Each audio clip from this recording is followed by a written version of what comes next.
puntos de nuestro programa era precisamente el apoyar y visibilizar la tarea y los trabajos de las arquitectas desde un punto de vista desde inclusivo, desde un punto de vista de género.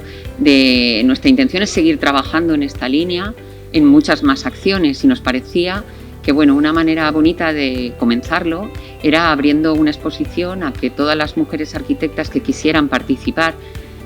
arquitectas y estudiantes y futuras arquitectas, que pudieran plasmar en un panel un poco lo que ellas entienden por el desarrollo de su trabajo. Pues me gustaría dar la enhorabuena al colegio porque creo que ha conseguido uno de los objetivos fundamentales de la lucha feminista, y es visibilizar el talento y la profesionalidad de muchísimas mujeres que trabajan en sectores tradicionalmente muy masculinizados, como es el de la arquitectura, y que gracias a esta exposición podemos observar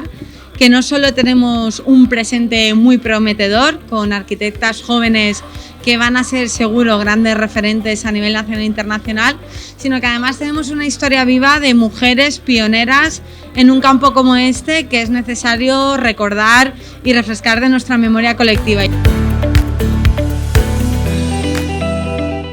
Aquesta activitat està englobada dins de la iniciativa Arquitectes de València. És una activitat que ha tingut molta visibilitat, però la realitat és que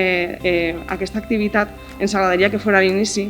d'un treball en una línia en la qual li donem presència i qualitat al treball de les dones arquitectes de València.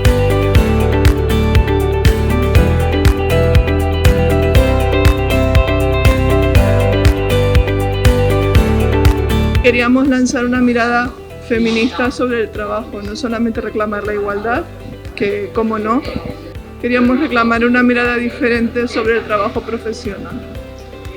Una reflexión sobre cómo podría ser el trabajo profesional si se incorporase más voces y mayor diversidad.